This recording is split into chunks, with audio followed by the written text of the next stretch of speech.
Welcome to our channel.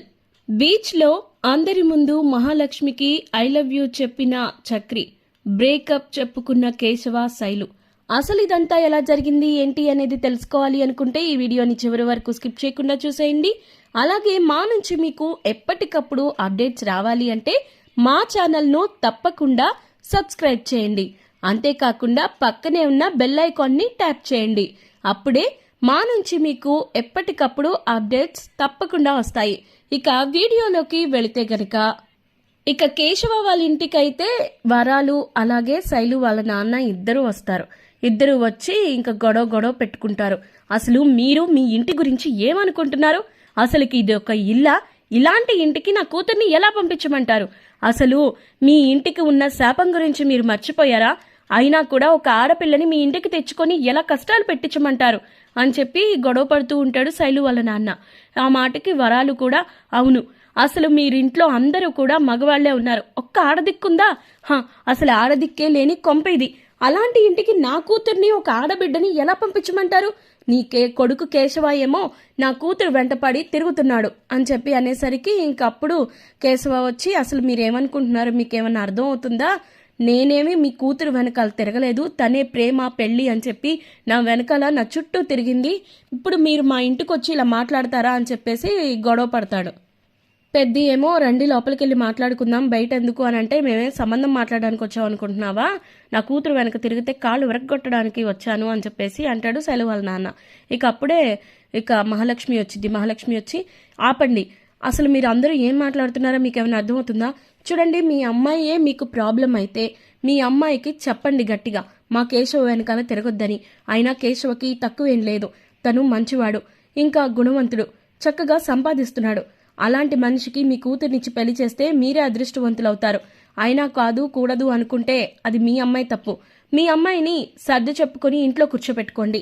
అంతేకాని మీరు మా ఇంటి గురించి, మా ఇంటికి ఉన్న శాపాల గురించి మాట్లాడారంటే మాత్రం మర్యాదగా ఉండదు. ఎందుకంటే నేను ఈ ఇంటి కోడల్ని, ఇది చక్రి భార్యని. అలాంటిది నాకు ఇప్పటి వరకు ఈ ఇంట్లో ఉన్నాను.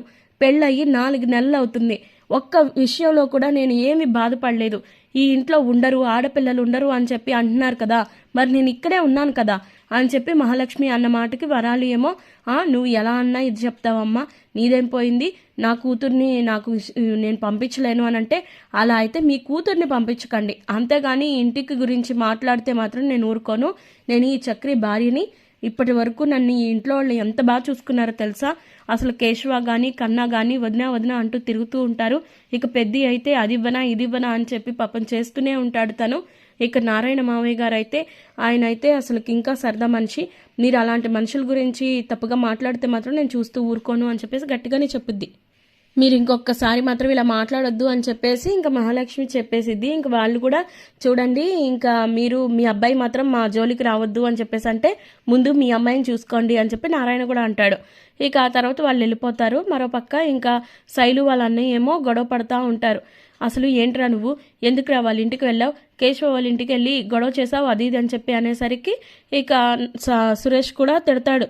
కేశవ వాళ్ళ ఇంటికి వెళ్ళి నేను గొడవ చేశానని అంటున్నారు, మరి మన ఇంటికి వచ్చి కేశవ వాళ్ళ అన్నయ్య చక్రి వాళ్ళిద్దరు గొడవ చేసింది కంటికి కనిపించలేదా అంటే, అవును నువ్వు వాళ్ళ ఇంటికి వెళ్ళావు కాబట్టి వాళ్ళు మన ఇంటికి వచ్చి తిట్టారు అని చెప్పి అంటది. ఇంకా శైలు అయితే అవును, నీకు ఆడపిల్లవని కూడా చూడకుండా నీకు నాన్న స్వతంత్రం ఇచ్చి చదివిపించి నీకు కావాల్సిందల్లా నీ కాళ్ళ దగ్గర తీసుకొచ్చి ఇచ్చారు కదా, అందుకే నీకు ఇంత పొగరు పట్టి తిరుగుతున్నావు అని చెప్పేసి నీ కాళ్ళు ఎరగొడతాను ఇంకోసారి ఆ కేశవ దగ్గరికి వెళ్తే అని చెప్పేసి గట్టిగా తిడతాడు.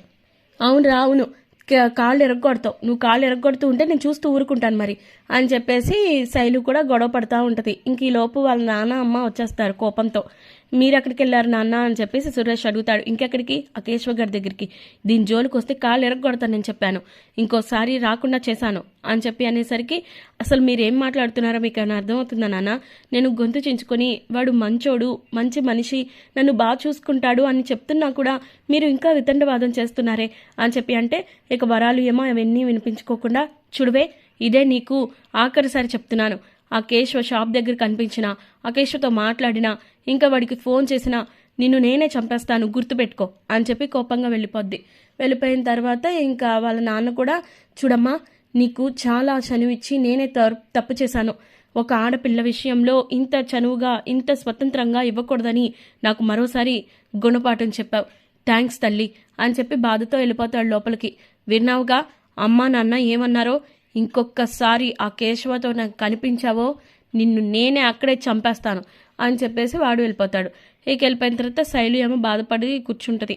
ఇక మరో పక్క మధ్యాహ్నం అవడంతో ఇంకా వీళ్ళందరూ ఫ్యామిలీ మెంబర్స్ అందరూ కూర్చొని లూడో ఆడుకుంటారు. ఇక కేశవ అందరూ లూడో ఆడుకుంటుంటే కేశవ కొంచెం డల్గా ఉంటాడు, కానీ ఇంకా తనని ఎలా అయినా సరే చీరప్ చేయాలని ఇంకా ఫన్నీగా జోక్స్ వేస్తూ ఉంటాడు చక్రి అయితే. ఇక పెద్ది కూడా ఏంట్రా నువ్వు లాక్డౌన్లో లూడో ఆడి ఆడి బాగా అలవాటైపోయినట్టుంది, చాలా బాగా ఆడుతున్నావు అని చెప్పి చీరప్ చేస్తారు, నవ్వుతారు. ఇక ఆ తర్వాత సరే కానీ ఎప్పుడూ ఇలాగే కూర్చుంటే మనకి బోర్ కొడుతుంది కదా, ఈ సండే ఎక్కడికైనా వెళ్దామా అని చెప్పి చక్రి అంటాడు. అరే కన్నా నువ్వు చెప్పరా ఎక్కడికి వెళ్దాం అని చెప్పి అనేసరికి నాకేం తెలుసు అన్నయ్య అని అంటూ ఉంటుంటే పక్క నుంచి మహాలక్ష్మి, ఒరే కన్నా ఈ సండే బీచ్కి వెళ్దామని చెప్పరా, నేను చెప్పానని చెప్పకు, నీ ఒపీనియన్ అంటే చెప్పు అంటే సరే వదినా అని నవ్వుతూ చెప్తాడు. చక్రి అన్నయ్య ఈ సండే మనం అయితే బీచ్కి వెళ్దామని చెప్పి అంటారు.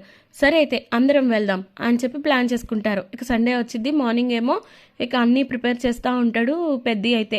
అన్నయ్య ఏంటన్నయ్య ఇవన్నీ ప్యాక్ చేస్తున్నావు అని చెప్పి కన్నా అడిగేసరికి మహాలక్ష్మి ఉంది కదరా, తనకి స్నాక్స్ అలాంటివి ఏమన్నా తింటది కదా, అందుకే ఇవన్నీ ప్యాక్ చేస్తున్నాను అనగానే అవునన్నయ్య సూపర్ నువ్వు సూపర్ అని చెప్పేసి అన్న తర్వాత ఇక బయలుదేరుతుంటే నారాయణ రాడు.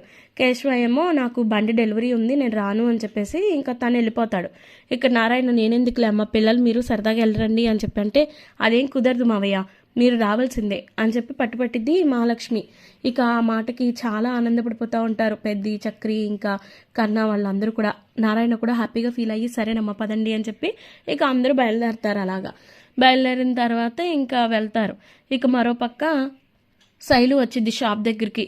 వెయ్ నిన్ను రావద్దని చెప్పారుగా ఎందుకు వచ్చావు అని అంటే, నన్ను అన్ని దెబ్బలు తిని నీకోసం మళ్ళీ వస్తే నువ్వు నన్ను ఇలా తిడతావా, తిట్టండి ఇంట్లో వాళ్ళు తిట్టి నువ్వు తిట్టి అందరూ తిట్టండి అని చెప్పి బాధపడుతూ ఉంటే, అవును నువ్వు చేసే పనులకి నన్ను ఇలా ఇంట్లో వాళ్ళని కూడా తిట్టించాను చూడు అని చెప్పి మాట పెరిగేసరికి ఇప్పుడు నన్ను ఏం చేయమంటావు, అవునులే నువ్వు నీ ఇల్లు గురించి పెద్ద హీరోలాగా పోజ్ కొడుతున్నావు అనగానే చూడు నీకు కూడా చెప్తున్నాను విను, నన్ను ఏమైనాను నా ఇంటిని మాత్రమే అనుకో, నా ఇంట్లో వాళ్ళనికి మాత్రం ఏమనుకో అని చెప్పి అంటే నీకు నాకన్నా ఆ ఇల్లే ఎక్కువైపోయిందా అని అంటే అవును ఆ ఇల్లే ఎక్కువ ఆ ఇంట్లోని మనుషులే ఎక్కువ అని చెప్పి అనేసరికి సరే అయితే నీలాంటి వాడితో ఎవరితో మాట్లాడతాడు, అన్నిట్లోనూ తిట్టించుకొని నీతో దగ్గరికి వస్తే నన్ను ఇలా అనుమానిస్తావా అని చెప్పేసి బాధపడి నీతో బ్రేకప్ అని చెప్పేసి ఇంక చెప్పేసిద్ది శైలు.